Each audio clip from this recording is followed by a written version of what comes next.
La historia es más o menos así. Mi papá gana la elección el 14 de diciembre y en esa reunión en La Moneda mi papá le dice, general, le dice, yo sé que no está en mis facultades, pero yo creo que sería bueno que usted diera un paso al costado porque eso sería bueno para Chile. Una cosa mala de haber sido hijo de Patricio Elwin. Bueno, después de la de Jaime Guzmán, ahí ya nos pusieron escoltas, carabineros, de punto fijo en las casas, qué sé yo. Tú, desde el punto de vista político, ¿dónde situarías a tu papá hoy en día? No, mi papá es demócrata cristiano hasta los tuétanos. Nació DC, murió DC y de estar en la tumba envuelto con una bandera de la DC. ¿TVN va a continuar o se va a cerrar? El directorio de Televisión Nacional ha dicho que es una compañía inviable, digamos, porque pierde plata a chorro. Yo lo que digo es, trabajemos por unas mejores comunicaciones para un país y para una sociedad mejor. Había una relación humana entre tu papá y el general Pinochet.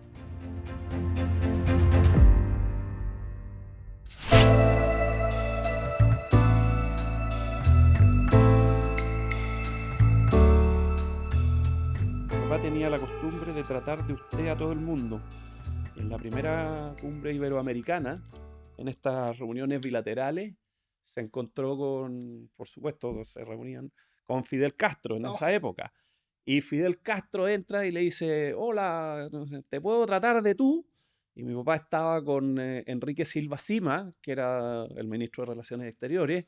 Y mi papá le dice, bueno, le dice, tráteme usted como usted quiera, pero yo le quiero contar que este caballero que está al lado mío, somos amigos hace no sé cuántos años, y fuimos profesores en la escuela de Derecho y competíamos porque hacíamos los dos clases de Derecho Administrativo. Con este señor todavía hasta el día de hoy nos tratamos de usted. Y de ahí Fidel Castro lo trató de usted a tu papá entonces. No, parece que después fue medio mezcladito. ¿Conociste tú a Fidel Castro? Sí, una historia increíble. Me tocó la suerte de ir a La Habana. Yo en esa época trabajaba en la radio chilena para los Juegos Panamericanos del año 1991. Yo había sido el secretario del comité organizador de la Copa América que hicimos en Chile el año 91, que teníamos a Colo-Colo, campeón de la Copa Libertadores de América, más el refuerzo de 2-3, el Pájaro Rubio, Iván Zamorano, etcétera, un equipazo. Salimos tercero. Eso daba otras historias. Pero el viaje a La Habana fue muy divertido porque, bueno, yo iba trabajando para la radio chilena, que era la radio de la Iglesia Católica en Chile, y obviamente yo no me podía desdoblar. Yo era hijo de presidente, mi papá era presidente. Entonces, obviamente digamos, el gobierno cubano tenía todo un cuento, qué sé yo, y que Fidel Castro nos iba a recibir en algún minuto. Y fue muy divertido porque los juegos se clausuraban un domingo, y no pasaba nada. Yo había preguntado varias veces y bueno, la reunión no se concretaba por temas de agenda, qué sé yo. Y yo pues, dejé la agenda libre el lunes en la mañana para lo que normalmente hace alguien que va a La Habana, va al Museo de la Revolución. Yo quería ir al Museo de la Revolución, pero dije, por si me llegaran a llamar, no puedo no estar. Llegó la hora de hacer el check-out en el hotel, no sé qué. Bueno, aeropuerto, etcétera, salón VIP. Y entonces yo estaba ahí ya con mi tarjeta de embarque, qué sé yo, cubana de aviación a Panamá. Y de repente aparece un señor grande, así, pero así como de 2 metros, así como basquetbolista cubano, así, y me dice, ¿usted es don Francisco Elwin? Sí. Me dice, el comandante quiere verlo. Entonces le digo, bueno, pero el avión parte en media hora más, no sé qué. Usted no me ha entendido. El comandante quiere verlo. Y efectivamente me agarraron en un auto del gobierno cubano y me llevaron al Palacio de la Revolución y como Fidel era larguito para las conversaciones, estuvimos como 1 hora conversando, independiente de cualquier valoración política, un tipo fascinante, cautivante, como el tipo te contaba los cuentos, cómo se interesaba por la transición en Chile, etc. Yo no tengo ninguna simpatía especial con el gobierno cubano ni nada que se le parezca, pero quiero decir que fue para mí, además yo tenía 30 años, fue una cuestión impresionante, tipo cautivante, sabedor de muchas cosas. Bueno, estaban ellos muy contentos porque la organización de los Juegos Panamericanos de Cuba había sido muy muy buena y muy importante, había funcionado todo muy bien, independiente de que, no sé, en el hotel tú veías que la mucama se llevaba el papel confort, y etcétera, toda la situación que vive el pueblo cubano y que, De precariedad. y que sigue viviendo y que vivía en esa época ya, pero quiero decir, y era muy impresionante cómo el pueblo se volcó a las calles, solo por comparar, eh, bueno, aquí en Chile nosotros habíamos hecho recién la Copa América y obviamente cobrábamos entradas porque estos torneos tienen que financiarse. Obvio, necesitan ingresos. Ellos hicieron unos Juegos Panamericanos en que cobraban unas pocas entradas y el resto eran gratis. No tengo idea cómo lo hicieron y qué sé yo, pero era un momento súper impresionante. Fue una experiencia, como te digo, fue un chiripazo porque yo ya me iba a otra cuestión de pega en Estados Unidos. Y claro, yo ya di por perdida la reunión, que tampoco tenía ninguna obligación de recibirme. Era un gesto de cortesía No, hacia el gobierno, al presidente Elwin, hacia la concertación en ese momento, etc. oye, Francisco, una cosa buena y una cosa mala de haber sido hijo de Patricio Elwin. Pucha, no te puedo decir cosas malas, la verdad. Una tiene que existir. Yo te podría decir de mi padre, pero de ti. Bueno, a ver, primero, mi papá era un tipo muy estricto. Tal vez esa puede ser la cosa mala. La gente tiene en la cabeza mi papá con esa sonrisa y siempre un tipo afable. No tiene por qué tener connotación negativa, pero era muy estricto. Era el rigor hecho persona. ¿A qué grado recuerdas tú? No, era implacable. Era implacable. Podríamos echarnos el programa en contarte anécdotas de cosas. Padre riguroso. Riguroso en todo, en sus deberes, en los deberes de los demás, en el respeto a las personas. Si hay una cosa que le cargaba era que la gente tratara mal a la gente. Bueno, y cosas buenas, miles de millones, y te lo digo como hijo, y claro, si tú le pones el agregado de que además de eso tuvimos el privilegio de que llegara a ser presidente de la República en un momento tan especial, además la recuperación de la democracia, etcétera, no, un agradecimiento infinito,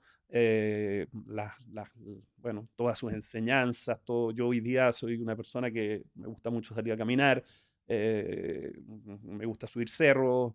Todavía me acuerdo cuando los domingos en la mañana nos levantábamos y íbamos a subir el Cerro San Cristóbal. Yo ahora voy a veces con mis hijos, pronto ya voy a poder ir con mis nietos. La verdad es que no, un lujo de personas. Somos unos afortunados de haber vivido con nuestros padres, haberlos tenido vivos tanto tiempo. Además, mi papá se murió de casi 97 años, mi mamá se murió de casi 103, bastante cercanos, muy cariñosos.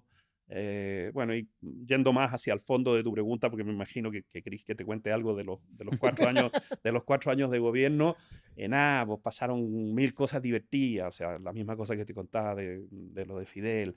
No sé, yo conocí al presidente Bush. El presidente Bush almorzó en la casa de mis papás, en Arturo Medina. No sé, a los reyes de España, cosas que claro, Para el común de los niños. a un común de personas, claro.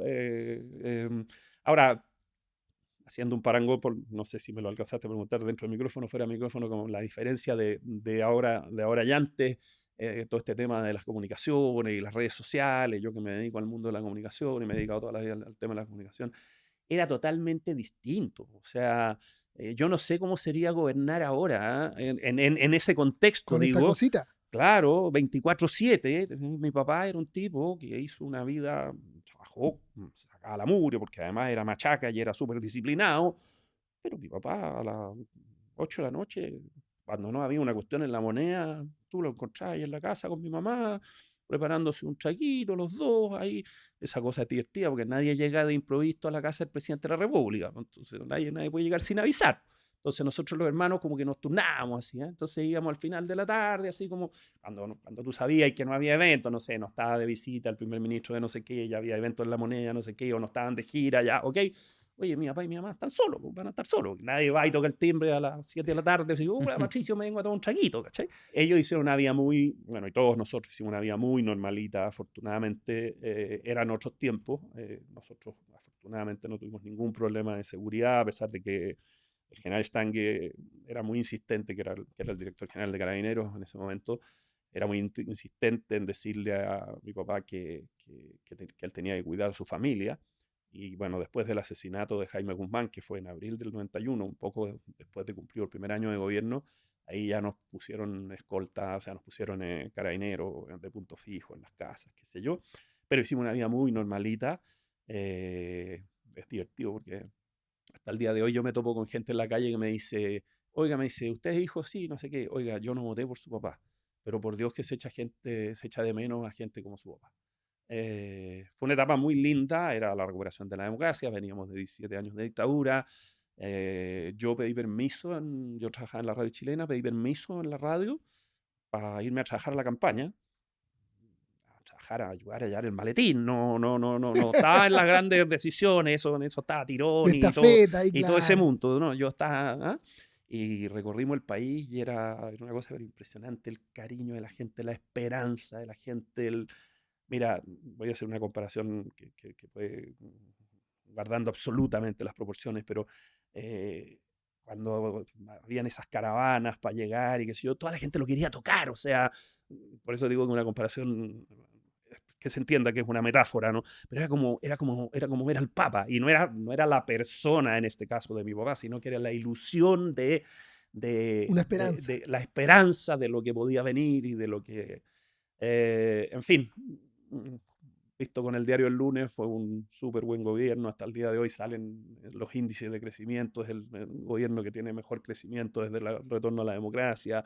En fin, Chile se reinsertó en el mundo internacional, en la comunidad internacional, hubo convivencia entre los chilenos, la gente todavía recuerda con respeto ese discurso en el Discurso. Estadio Nacional, el sí ¿Dónde compatriota. estabas tú? Ahí estaba, po, ahí estaba en la tribuna, ahí por ahí, se me ponen los pelos de punta de acordarme. Debe ser de los momentos más emocionantes de la vida. Hay un momento en ese acto, la gente no sé si sabe, y no sé si te estoy dando la lata contándote, pero ese acto se organiza porque obviamente había que tener un acto público, pero además porque muchos de los dignatarios extranjeros que venían a celebrar la recuperación de la democracia en Chile dijeron, nosotros vamos, pero nosotros no queremos estar con Pinochet. Antes de seguir con este capítulo, te dejo invitadísimo a ver nuestra plataforma somosrentable.com, el primer crowdfunding inmobiliario donde puedes invertir desde los 15 millones de pesos, donde nosotros coinvertimos en cada uno de los proyectos inmobiliarios que hay en la plataforma y donde desarrollamos proyectos propios. Te invitamos a sacarle mayor rentabilidad a tus ahorros a través de nuestra plataforma. Te esperamos en somosrentable.com y seguimos con este capítulo. No todos, algunos fueron, pero muchos, te digo, Felipe González, que era primer ministro español, no sé qué, ese tipo de gente no fue al Congreso. Y entonces se organizó este acto, este evento, que fue esa cosa maravillosa, con el Estadio Nacional repleto, qué sé yo, con el homenaje a las personas que estuvieron detenidas en el estadio, con el homenaje a los familiares de los detenidos desaparecidos, etc. Y hay una anécdota muy divertida porque en estas cosas se organiza la cosa con el protocolo, entonces se diseñó que mis papás entraran y cruzaran la cancha del Estadio Nacional desde la puerta de la maratona hacia la tribuna oficial, que era donde estaban todos los dignatarios y qué sé yo, sin ninguna escolta y sin nada, como una muestra de que era Libre. como volver de hecho, con la canción de la Nana Moscú y el himno a la libertad, en fin, como decir, oye, en Chile el presidente de la República puede andar solo, veníamos de 17 años de operativos y, en fin. Y se juntan en la puerta de la maratón. Mi papá llega por un lado, mi mamá llega por otro, porque venían de actividades distintas y estaban en un saloncito, qué sé yo. Mi mamá, con suerte, sabía que esta cosa era en el estadio, pero no tenía más detalle. Y andaba con un vestido blanco precioso, que de hecho se lo regalamos hace poco al Museo Histórico Nacional y lo exhibieron con otras cosas en una exposición que se llama El pasado de la moda, o la moda del pasado, o algo así. Que había cosas que donó el presidente Lagos, también estuvo el presidente Lagos en la inauguración. Andaba con unos tacos de este porte. Y entonces entra Carlos Klamer a la salita, que era el director de protocolo, entra Carlos Klamer a la salita donde estaban mis viejos y le dice, presidente, tenemos que pasar. Y salen a la cancha, cruzan la pista Recortán Y mi mamá le dice, Patricio, no puedo, Con el- se me van a enterrar los tacos. Y mi papá le dice, tenemos que poder. Y ya eran, y sí, tú los ves, a mí yo me emociono, tú los ves tomados del brazo, cruzando y llegan, y qué sé yo. Mi mamá andaba con unos tacos así, porque después, bueno, no era la pinta para ir al Estadio Nacional, lo que pasa es que después en la noche había una recepción a los dignatarios extranjeros en La Moneda, por eso andaban todos elegantes. Y mi mamá andaba con unos tacos de este porte. En fin, así como esa hay mil anécdotas entretenidas, la verdad es que fue un gobierno, aparte de realizador y de las cosas que ya conversamos antes, yo creo que la gente se empezó como a acomodar a una convivencia más pacífica, a volver a ser adversarios, pero no enemigos. Pero acá tenemos a un hijo, un presidente, al presidente Patricio Elwin. Tenemos que conocer esa vida familiar, esa vida dentro de la casa, lo de puertas adentro. Si esta pregunta me la hicieran a mí, yo te diría 3.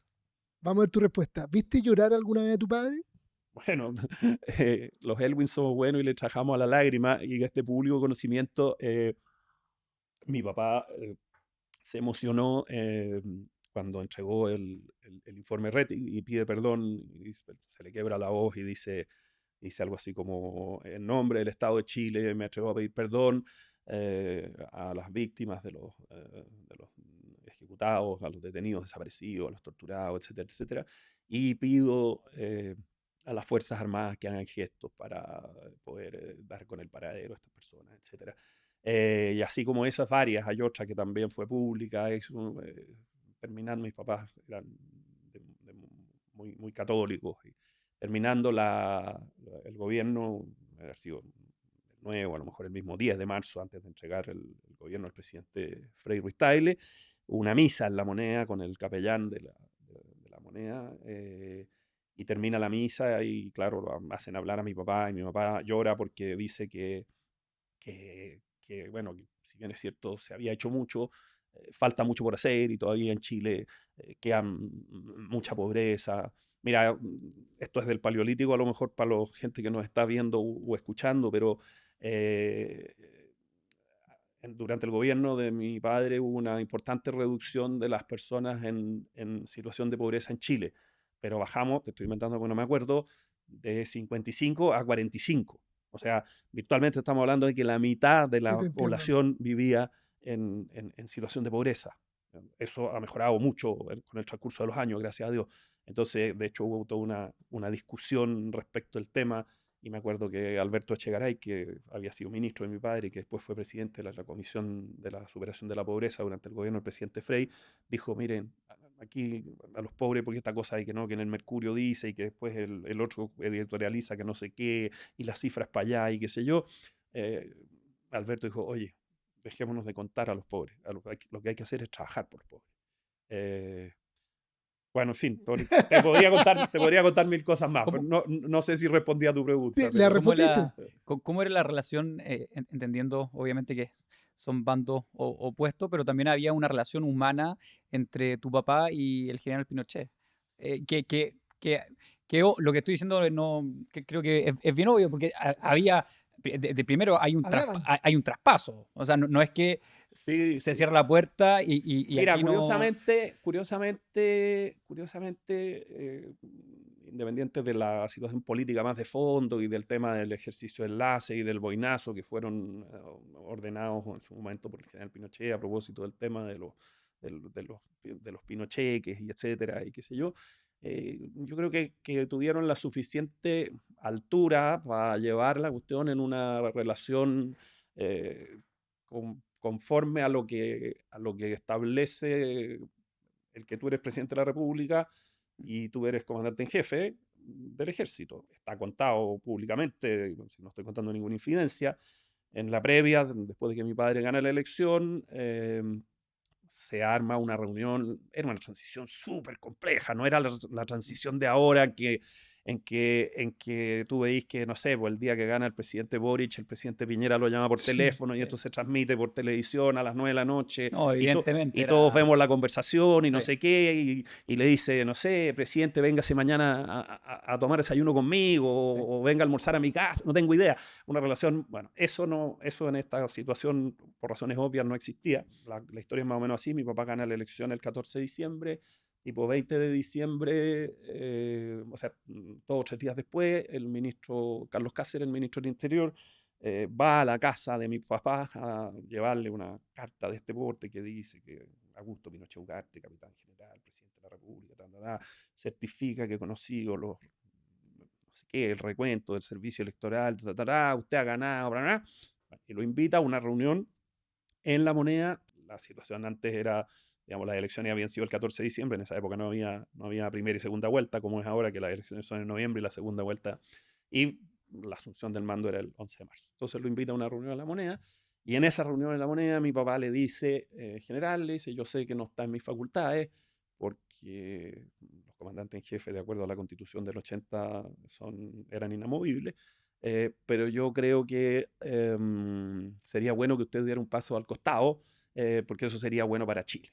Y Pinochet le dice que no, y bueno, y después transcurre una relación que yo creo que, como te digo, fue una relación de gente normal, adulta, independiente de todas las cosas por abajo no sé, detalles chicos que, o sea, ponte tú, no sé, el día de la transmisión del mando del Ford Galaxy en el que llegó Pinochet y en el que tenía que salir mi papá, no sé quiénes eran, pero lo dejaron botado, sin benzina, le habían sacado las banderas, ¿me entendí? O sea, ese tipo de cosas, era como la del cabro chico, por así decirlo. Oye, no te quiero entregar el juguete, yo sé que ganaste, pero no te quiero entregar el O juguete. sea, el temple de tu padre era tremendo. Claro, había O además se apasionaba también. no, ya además, sí, mi papá era muy apasionado, pero había que tener, como te dijera, había que tener, ay, pisando en una situación delicada, tenías que ser muy, muy, muy cauteloso, muy prudente, conjugar eh, la virtud de la justicia con la prudencia, con la sabiduría, y yo creo que en eso es divertido, porque mi papá lo contaba con mucha gracia. El general Pinochet no quería entenderse con el ministro Rojas, que era el ministro de Defensa. Y entonces un día le reclamó a mi papá. Y le dijo, presidente, que no, si mi papá saca la constitución. Le dice, general, le dice, pero si aquí está la constitución, y aquí está, esto está firmado por usted. Y esto dice que usted es subordinado del ministro de Defensa, por lo tanto usted tiene que entenderse con el ministro. Entonces él decía, no, usted es el generalísimo de la Fuerza Armada, por lo tanto, usted es mi jefe. Bueno, en fin, pero dicho todo lo anterior y que hay muchas cosas anecdóticas, yo creo que tuvieron una relación porque finalmente había que pensar en Chile.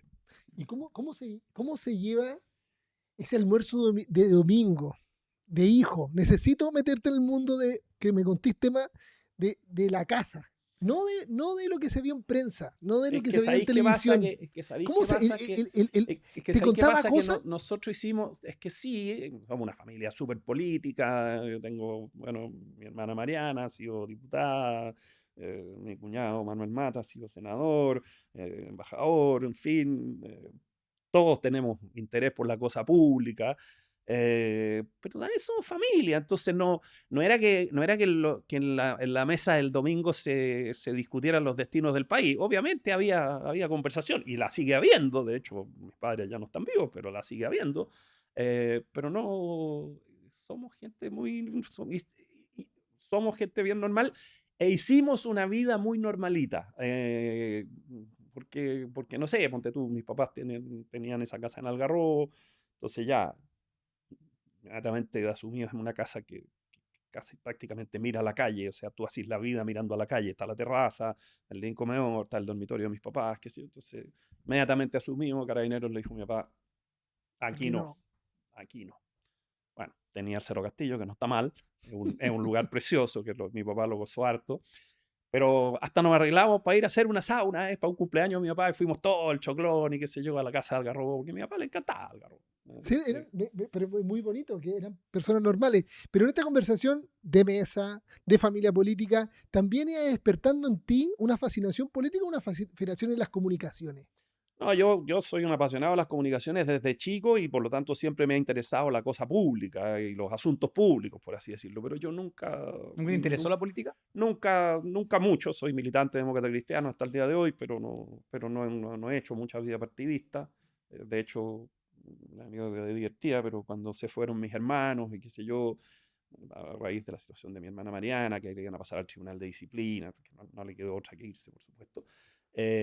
Yo dije, ya, yo no me voy a ir en esta pasada porque para que salga en el Mercurio, no sé qué sé yo. Y dije, me voy a ir piolita.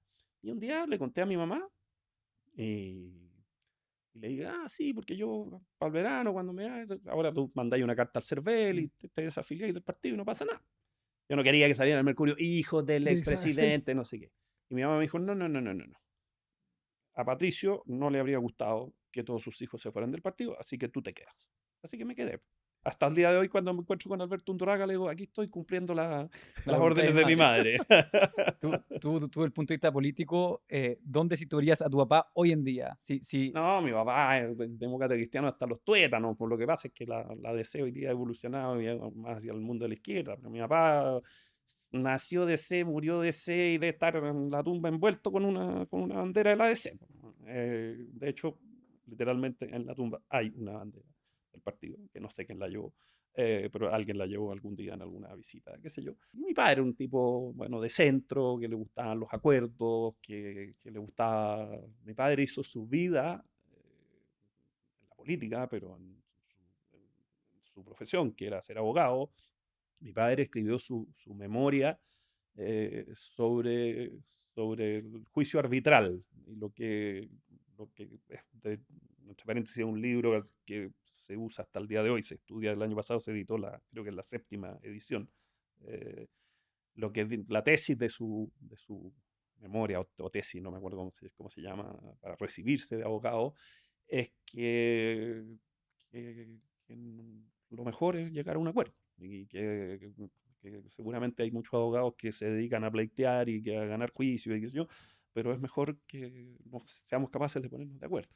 Y yo creo que eso, respondiendo a tu pregunta, hoy día estaría plasmado en una democracia cristiana, ojalá más al centro, y buscando un acuerdo con la gente de centro y intentando, bueno, de alguna manera dejar de lado las posiciones más extremas, más polarizadas, que por lo demás no es un fenómeno chileno, un fenómeno mundial, si no, pregúntale a Donald Trump. Y nada, yo creo que por ahí va la cosa. Evidentemente las cosas son distintas. Mi papá fue presidente del año 90, han pasado una punta de años, han emergido otros temas, hay otras situaciones, en fin. Pero mi padre era eso, era lo que estamos haciendo aquí, era conversar, era Muy ser bien. capaz de intentar poner de acuerdo. Y diré además que forma parte de una generación que hizo eso. Y mira, de nuevo, no es por cartelear cosas, pero mi padre escribió un libro que se llama El reencuentro de los demócratas, que va desde el golpe del 11 de septiembre hasta el 5 de octubre del 88. Y está muy bien relatado ahí toda la historia de cómo los que fueron adversarios durante el gobierno del presidente Allende, y mira qué adversariado fue ese que terminó como terminó, fueron capaces de ponerse de acuerdo para recuperar la democracia. Y lo que mi papá decía es, todo lo que, de cara al gobierno digo, todo lo que nos una, topón para adentro. Todo lo que nos separe, dejémoselo a los gobiernos que vienen, porque había que construir, había que volver a hacer Un unidad conciliador. en los chilenos. Ahora se despierta en ti también, o actualmente tú estás en comunicación, en asuntos corporativos. ¿Cómo se fue despertando ese animal en ti? Eso partió desde chico y tiene una explicación muy fácil. Yo soy el menor de una familia en que el que me sigue para arriba tiene 6 años más y el mayor tiene 13 años más. Entonces yo era Concho. básicamente un cabro chico, concho, debe haber sido un gol de media cancha, Y entonces o yo me ponía a la altura o perdía en estas conversaciones. Y entonces yo desde chico andaba con una radio a pila y ahí escuchaba todos los programas. Soy fanático del fútbol, fanático de la U. Entonces escuchaba todos los programas, escuchábamos a Julio Martínez, a Zapito Livingston, a Pedro Carcuro. Imagínate que después, no sé cuántos años después, trabajé con Pedro, muchos años juntos en la radio. En fin, y entonces, claro, de ahí vino una pasión por las comunicaciones. Tuve la fortuna de conocer a gente, no sé, como César Antonio Santis, como el Pato Bañado, el mismo Mario Kreuzberger. Bueno, y así se fue haciendo la vida. El- la historia natural es que a mí, si tú me preguntabas el año 78, que yo estaba en tercero medio, ya a un año de salir del colegio a la universidad, era como, oye, ¿y qué hay a hacer? Voy a ser abogado, porque Elwin abogado, en fin, y no sé qué. Pero en el fondo me moría de lata. Encuentro entretenida la profesión de abogado, pero yo además tampoco soy tan estudioso y qué sé yo. La historia es que el año 78, yo que tenía todo este bichito de la radio y la tele y qué sé yo, el año 78 se produce una gran explosión en Chile con la llegada de la televisión en color a propósito del Mundial de Argentina. La primera gran explosión había sido el Mundial de 62, que llegó la televisión en blanco y negro a Chile. Bueno, que yo nací, o sea, eso no lo viví, yo nací en marzo del 62. Y entonces en ese cosa yo dije, en este negocio quiero estar yo, la radio, la tele, esta cosa de ver a la gente, que una persona comunicada con tantos millones de personas y qué sé yo. Y ahí hice un camino, eh, todos los caminos conducen a Roma. Conocí a Jaime Moreno, que en paz descanse, gran amigo mío, que en esa época hacía el diario de Cooperativa, que todavía existe el diario de Cooperativa. Jaime se fue después a la radio chilena, me invitó a trabajar a la radio, me fui a hacer un curso a España, al Instituto de Radio y Televisión Española, en un programa con la Universidad Complutense de Madrid, que fue una cosa que me hizo crecer mucho. Y cuando volví, Jaime me dijo, ya, vente a trabajar a la radio. Trabajé 13 años en la radio.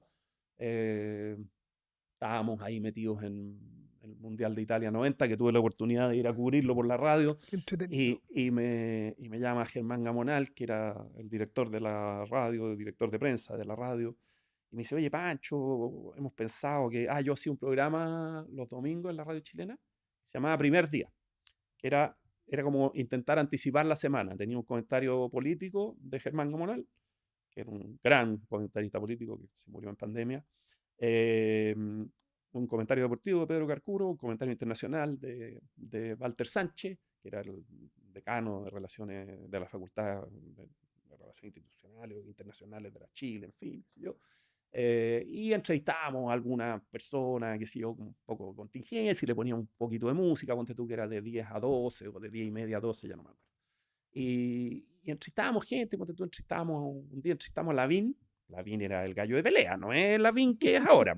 Lavín, para los que nos están escuchando que no existían en esa época o que no cachan de esa época, el eslogan de campaña de Joaquín Lavín como candidato a diputado por la UDI y después a alcalde por Las Condes era el gallo de pelea. O sea, de eso estamos hablando. No, Lavín con Mayol que se juntan hoy día, esa cuestión no existía.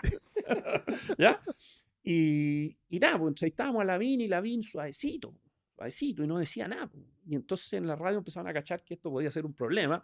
Claro, el tema era que yo estaba conduciendo el programa, yo me llamo Francisco Elwin, se me podía crear de repente un programa a mí, a la radio, al gobierno. Entonces me llama Gamonal un día, me acuerdo, estábamos en la sala de prensa del Estadio Olímpico de Roma. En esa época uno no andaba con celulares como ahora, igual WhatsApp y eso. No, era bien precaria la cuestión de la comunicación. Y me dice, oye, te queremos ofrecer que te hagas cargo de la jefatura de Relaciones Públicas, Asuntos Públicos, no sé cómo se llamaba, de la radio. La radio estaba en un proceso de expansión, se habían conseguido unas lucas y la radio formó una cadena grande y se había comprado radios locales y entonces la radio no sé cuantito de Arica, ahora era la chilena de Arica, sí. Y entonces había un proyecto, yo lo conocía, pero yo no estaba en eso. Y entonces Germán me cuenta este cuento y yo por teléfono en Roma, imagínate, le digo, oye, ya, Germán, si me quieren echar, Dígame. échenme, po, weón, pero no, perdón, soy bien garato. Yo soy bien garatero. No importa. Pero no me jodan. No, me dice, sí, en serio, no sé qué sé yo. Y me cuenta esto que te estoy contando, que habían visto todo lo de la dificultad y que pensaban que yo lo podía hacer muy bien. Y no sé qué.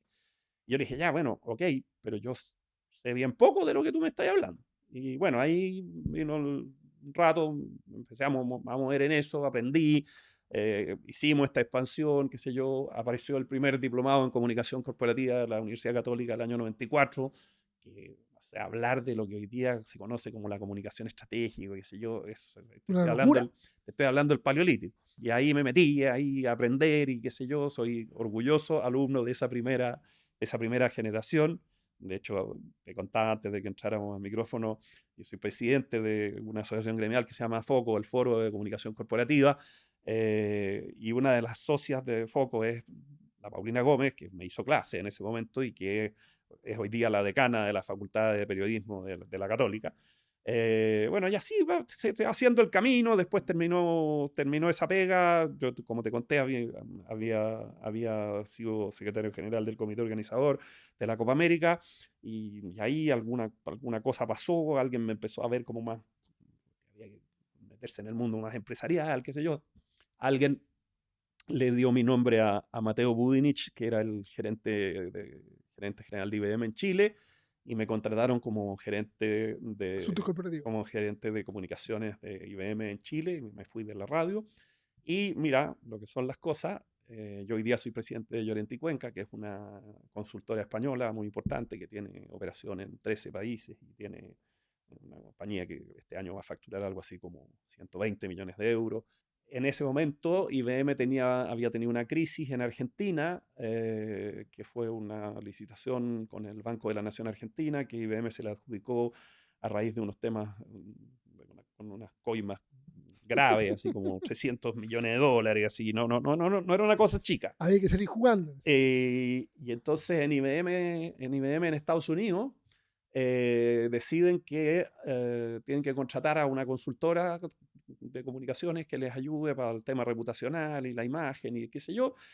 Y en Estados Unidos deciden que el que se gane este pitch no puede ser ninguna de los conocidos, nadie que tenga operación en Argentina porque conoce a este y conoce al otro y no sé qué y qué sé yo. Y se la gana José Antonio Llorente, que había recién partido con Llorente y Cuenca. Llorente y Cuenca es una compañía que nació el año 95, estamos cumpliendo 30 años. José Antonio era periodista, había salido de la Universidad Complutense de Madrid, se fue a trabajar a la agencia F, después fue director de comunicaciones de la COE, que es el equivalente a la SOFOFA o a la CPC aquí en Chile, y de ahí se fue a trabajar a Burson Marsteller. Había sido 10 años presidente de Burson Marsteller Iberia, España y Portugal, y cuando cachó que lo iban a mandar a la India o a Inglaterra o a no sé dónde, dijo, me piro, y sacó a 2 personas de Burson, su socia Olga Cuenca, por eso la compañía hasta el día de hoy se llama Llorente y Cuenca, ahora somos JIC, pero y un par más, y partió esa compañía con 3 personas, y hoy día somos 1.400. Y en esta pasada se ganó este pitch con sorpresa del mercado general. Y en una de esas pasadas, estando en Buenos Aires, de Argentina, le dicen, oye, ¿por qué no vaya a ver a Chile qué es lo que está pasando? Y no sé qué, no sé qué. Aquí en Chile nosotros habíamos tenido una historia bien compleja porque en estas compañías multinacionales estos cambios siempre generan rollo. Entonces nosotros pertenecíamos a un andino, que era Ecuador, qué sé yo, Perú, nosotros, qué sé yo, y nos movimos, no sé por qué, ya no me acuerdo, nos movimos a LA South, que era Argentina, Uruguay y Chile. Y los argentinos nos pusieron la pata arriba y en una de esas pasadas sacaron a Mateo, por supuesto, que era el gerente general, y a toda la peineta de gerentes que le reportaba a Mateo, y a mí me dijeron que no me podían echar porque yo tenía que quedarme a arreglar el tema de las comunicaciones, tenía que presentar a los nuevos directivos que la compañía iba a elegir y no sé qué, y tenía que hacer la relación con los medios. La verdad es que eso es una mentira del porte de una catedral. Yo en ese momento me la creí, pero obviamente ellos estaban asustados porque yo me llamo Francisco Elwin. Y para ellos, estoy hablando del año 97, Sí, fines del bueno. 97, mi papá ya no era presidente, nada, pero Era Patricio para Elwin. ellos siempre había sido un rollo reputacional esta cosa de que yo era Elwin. Ponte tú, yo cuando iba a Argentina, a las reuniones con los jefes en Argentina, me llamaba el domingo en la tarde, me llamaba el jefe de seguridad de Argentina y me decía, señor Alwin, tengo instrucciones de acompañarlo mañana en Ezeiza. Dice, bueno, pero si yo aquí en Santiago ando solo, en Buenos Aires no me conoce nadie. Ah, no, son mis instrucciones. Ah, bueno, ya, ponte un cartelito ahí, ya, listo. Siempre les enrollaba. Entonces, cuando pasó esto, me dijeron esto, y obviamente, porque la teoría era bueno, que este puesto se iba a manejar desde Argentina porque era global y no sé qué, ¿no? Entonces a mí me dijeron algo así como, "Bueno, tú te puedes quedar", no me querían echar porque temían a no sé qué, pero bueno. Y yo a los 2 o 3 días dije, estoy frito, yo tenía, no sé, 20 y tantos años, o 30, no sé, y ya dije, no, o sea, yo no me voy a quedar aquí sentado con una tarjeta que diga gerente de comunicaciones de IBM de Chile sin hacer nada, po. Así que cuento corto, empecé a negociar la salida y nada. Ahí las cosas son como son. Tuve la suerte de irme a Telefónica, etcétera. Pero lo que te contaba, en esa pasada por IBM, en una de esas pasadas vino José Antonio a Santiago de Chile. Y nos conocimos, hicimos amistad, nunca amistad tan personal, pero digo laboral. Entonces yo después cuando me fui a Telefónica, cuando iba a Madrid lo llamaba, lo iba a saludar y no sé qué. Y cuando yo terminé mi etapa en Telefónica, trabajé 17 Sí, años en po. Telefónica, fui 15 años director de la Fundación Telefónica, que teníamos la sala de arte en el edificio, en la torre de la Plaza Italia, la Plaza Baquedano, que bueno, que Se vendió, ¿no? hoy día sería imposible. No, la torre no está vendida, está mayoritariamente arrendada, pero ahí hicimos cosas maravillosas, Histórico. trajimos cosas de Picasso, de Miró, de Sorolla, hicimos la exposición de Alfredo Yar, la Marta Colvin, Matilde por Matilde de la Matilde Pérez, iban los colegios, era una cosa maravillosa. Bueno, y en esa vuelta, saliendo de ahí, José Antonio un día, en una pasada por Madrid, me dice, oye, queremos hacer algo en Chile, ¿nos podrías ayudar? Ah, sí, ya. Y aquí estoy de presidente de Llorente y Cuenca, Chile. Así que esa es la historia. Te he lateado mucho, pero... No, no, no. No. Pero experto en asuntos corporativos, cuando uno trabaja en empresas que son grandes, ¿cómo es este puesto? ¿La gente acude a ti o acuden al equipo cuando hay algún tipo de manejo de crisis, cuando hay que salir con el comunicado urgente? ¿Cómo sucede eso? O ¿Cómo el sea, día a día? lo que pasa es que ha cambiado demasiado con este tema.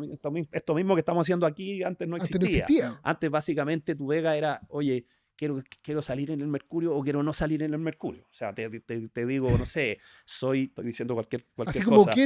O sea, quiero desaparecer o no, aparecer. claro, o sea, te voy a decir cualquier cosa, soy Coca-Cola y voy a hacer una planta de reciclaje de no sé qué, y voy a invertir 200 millones de dólares y voy a generar no sé cuántos puestos de trabajo. Yo, gerente de la Coca-Cola, llamo al gerente de comunicación y le digo, compadre, esta cuestión Que lo mañana sepa todo el mundo. en la portada del Mercurio, o del Diario Financiero, y si no, en la portada de Economía y Negocio, pero ni uno menos, porque no todos los días se invierten 200 millones de Exacto. dólares. Ya. Esa era la pega, ¿ya? A la inversa, cuando tú no querías que algo se supiera. Yo viví la huelga de Telefónica. La huelga de Telefónica, creo que todavía sigue siendo, pero durante largo tiempo fue el principal avisador de la industria en Chile. Hoy día hay mucho retail y qué sé yo, pero durante mucho tiempo, entiendo que todavía Telefónica sigue siendo, Movistar en este caso sigue siendo el patrocinador de 24 horas en TVN. Bueno, nosotros tuvimos la huelga más grande de la historia de Chile, o una de las más grandes estoy hablando de comienzo de los 2000, y no se supo. Hiciste una buena pega. No yo, porque ahí había un tema que en los medios es más viejo que el hilo negro, porque el tipo de comercial llama al periodista y le dice, oye, Obvio. compadre, Esto no puede salir. tú sabes que yo no te pago el sueldo, Sí. te lo pagan los avisadores. Y, pucha, Telefónica es uno de nuestros principales avisadores. Qué Así que, y ahí empieza es más viejo que el hilo negro, esa cosa entre el mundo editorial y el Sí, mundo po. comercial en los medios. Bueno, Por eso por eso las redes sociales vienen un poco a revolucionar el tema, claro. porque ya no hay editorial. O sea, o sea, volviendo al ejemplo de la huelga, hoy día tú eres el gerente de recursos humanos, yo soy el presidente del sindicato, me reúno contigo, tú me decís que no al lugar al pliego de peticiones, yo me paro, salgo de esa puerta, le mando un WhatsApp a los Paro. afiliados al sindicato diciéndole que vamos a huelga, y esa cuestión en 36 milésimas de segundo está en el mundo mundial. Sí, pues bueno. Entonces ya no tenéis que hacer ninguna gestión. Entonces hoy día la pega, vuelvo al origen de tu pregunta, la pega del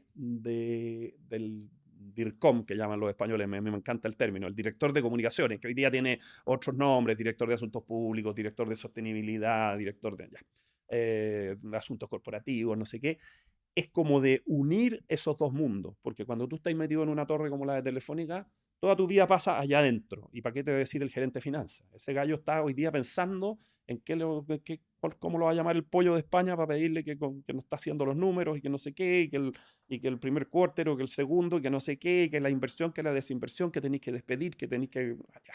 Ese gallo no sabe nada de lo que pasa en la calle. Entonces, la posición nuestra, este Pepe Grillo que está ahí adentro, pero que está con una pata afuera, porque es el que lo invitan al círculo de no sé qué, que lo invitan a Foco, que lo invitan a la asociación de no sé qué, que lo invitan al evento no sé, ahora de sostenibilidad, no sé qué.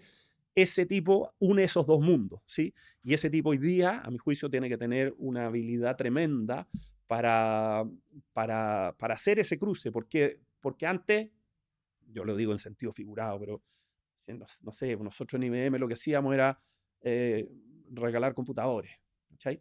Y eso está súper bien, tú le haces una donación a una escuela y pucha, estás ayudando, sin duda, pero eso no es suficiente. Las compañías hoy día, las empresas, las organizaciones tienen que tener compromiso, desde luego con sus trabajadores, con el medio ambiente, con las comunidades. Imagínate todo el tema de las mineras, todo el tema de las salmoneras en el sur. Entonces, la pega de este señor es una pega muy, muy, muy interesante porque, como te digo, une estos dos mundos. Yo soy, entre las cosas entretenidas que me ha tocado hacer, he tenido la suerte de acompañar el crecimiento de una organización que se llama Corporate Excellence, que se define a sí mismo como un Think y Action Tank, que es el principal, no sé si del mundo, pero por lo menos de habla hispana, en materia de reputación y de gestión de los intangibles, que llaman los españoles. Corporate Excellence, para los auditores o la gente que nos está mirando, lo que hace es hacer un tema de juntar puras buenas prácticas en este ambiente. Y de nuevo, ha creado un círculo. Ángela Llosa, que es su CEO, su secretario general, es una fundación sin fines de lucro que fue financiada por las principales empresas españolas, Telefónica, el Corte Inglés, el Santander, el BBVA, etc. Lo que hace es que compañías que se sacan los ojos de cara al cliente sean ahí capaces de compartir buenas prácticas y decir, oye, yo esto lo manejo así, esto lo aprendo así. De hecho, tuve la fortuna de hacer un programa ejecutivo que tienen ellos que se llama The Global Chief Communication Officer, se llamaba, ahora le pusieron The Global Chief Corporate Officer, porque lo que estamos viendo es que este gallo ya no es el tipo que está en la esquina armando el tema de las comunicaciones. Esta cuestión hoy día ha tomado tanta importancia que ese gallo tiene que estar sentado en la mesa y ojalá... Escuchando primera fuente. Y ojalá, dependiendo directamente del directorio, del presidente, del gerente general, qué sé yo. Este programa ejecutivo, mira lo que son las cosas del mundo, yo la hice el año 2015 y era un programa que tenía 3 módulos y me gasté más plata en las 3 idas a España, digamos, y en los hoteles y en las comidas que lo que pagué en el curso. Es un programa que lo hace con ESADE, que es una de las escuelas de negocios más importantes del mundo, y hoy día es un programa que se puede hacer virtual. Y lo puedes hacer híbrido, o sea, puedes decir, oye, ya, yo voy a 2 módulos virtuales y al tercero voy presencial, porque también conocer a la gente, qué sé yo. Pero vuelvo al tema de tu pregunta. Ahí lo que hay que hacer es ser capaz de ser un puente entre estos dos mundos, entre lo que pasa al interior de tu compañía, tu empresa, tu organización, sea una universidad, sea un ministerio, sea una empresa que se dedique a... y lo que pasa afuera, o sea, lo que está pasando en el entorno político, en el entorno geopolítico, en el entorno, el tema ambiental, los temas sociales, o sea, ¿cuántas veces aquí, tú supongo que aquí en el podcast habrás escuchado que muchos empresarios chilenos hicieron un mea culpa después del estallido social? O sea, no la vimos venir, ¿ya? Bueno, ese gallo tiene que estar ayudando en eso. No digo que haya sido capaz de solucionar el Prevé. problema, pero de prever, de levantar las alertas. Y por supuesto está la comunicación de crisis, que es lo que decís tú, que claro, Que es eso es fundamental. cuando tenéis el incendio, tenéis que tener la cosa preparada. O sea, Oye, se nos alargó un poquito. Me Sí. gustaría terminar con una pregunta. En tu opinión pública, un hombre que ha sido director de comunicaciones, que tiene mucha opinión. Canal 3, perdón, Canal 13. TVN. TVN, ¿va a continuar o se va a cerrar? bueno, no te puedo responder a qué es lo que va a pasar. Lo que dije es que el directorio de Televisión Nacional ha dicho que TVN en las condiciones actuales es una compañía inviable, digamos, porque pierde plata a chorro. Si te sirve y solo por mi contacto, o sea, digamos, esto va a pasar por decisiones políticas, pero digamos las cosas como son. O sea, durante el gobierno de mi padre, lo que se intentó hacer y se hizo fue una ley de televisión para crear a la Televisión Nacional como un organismo público, copiando la imagen de lo que es, bueno, la BBC, Televisión Española, en fin, la Deutsche Welle, que no sea el órgano difusor del gobierno de turno. Que sin duda, de todos modos, probablemente lo va a hacer, y eso yo creo que en una buena parte del tiempo se cumplió y se pudo hacer. Lo que pasa es que, claro, cuando te metías a tener que pagarle al actor de la teleserie o al animador del matinal los mismos no sé cuántos millones que le paga Luxich en el Canal 13 o Omega o el que sea, entráis en una competencia que no tiene nada que ver con la televisión pública. A mí me sirve y me gusta mucho el ejemplo de la televisión española. La ley en España lo que hace es que los canales de televisión, o sea, Televisión Española no tiene publicidad, no está en la lucha con el resto de los canales, y por ley los canales que sí tienen publicidad le pasan un porcentaje de esa facturación para que Televisión Española se financie, y de nuevo tiene un gobierno corporativo que es un gobierno corporativo que representa a distintos sectores de la sociedad, de modo que no sea de nuevo un organismo propagandístico. Yo tengo mucho cariño por TVN, ya te conté, soy muy amigo de Pedro Carcuro, no sé, trabajé con el Zapito Livingston, cosas de esas, en fin, Jaime Moreno fue director de prensa. Me encantaría una televisión pública bien hecha, pero el devenir de los acontecimientos yo creo que es lo que ha dicho el directorio y lo que creo que hay que hacer, porque seguir perdiendo plata, o sea, esto es como cuando tú tienes un problema en tu casa, o sea, si al final esto es la misma, es la cuenta de la vieja en simple nomás, Si no pero da, o no sea, da. claro, si tú ganáis X y gastáis más que X, la cuestión no funciona. O sea, entonces, No, y además, yo creo que además con los tiempos, a ver, primero el déficit que tiene es gigantesco, es impresentable, y además con los tiempos, con las redes sociales, las formas de comunicación son sumamente distintas. Entonces, quizás una televisión pública hace 10, 15, 20 años atrás hubiese tenido mucho más sentido de lo que quizás tengo hoy día. Sobre todo con las redes sociales Que por eso, ¿dónde se informa la gente hoy en día? Esto. Ya. Entonces, que pierde, a mi criterio, importancia hoy en día. Pero bueno, eso yo creo que es para un capítulo completo. es que les tocó un invitado muy largo. No. Oye, Francisco, más que agradecido por tenerte acá, por contar historias de tu padre, por darnos tu opinión, por estar hablando de comunicaciones, por dar tu opinión en relación a TVN. Invitado para otros capítulos. Muchas gracias por la honestidad y la sinceridad. Si me queréis invitar para otro capítulo, me encantaría poder hablar de lo que estamos haciendo en el tema gremial. Yo acabo de asumir la presidencia de este gremio, que es un gremio chiquitito, somos 150 socios, pero estamos creciendo, que se llama el Foro de Comunicación Corporativa, y para no darle la data, yo lo que digo es, trabajemos por unas mejores comunicaciones para un país y para una sociedad mejor. Muy bien. Buenísimo. Claim abajo queda. Muchas gracias, Francisco, a todos. Enviarle un saludo enorme, que nos sigan en redes sociales, que nos escriban comentarios y lo que dice usted. Si Dios quiere, nos vemos el próximo capítulo. Así es, nos vemos, que estén bien. Muchas gracias.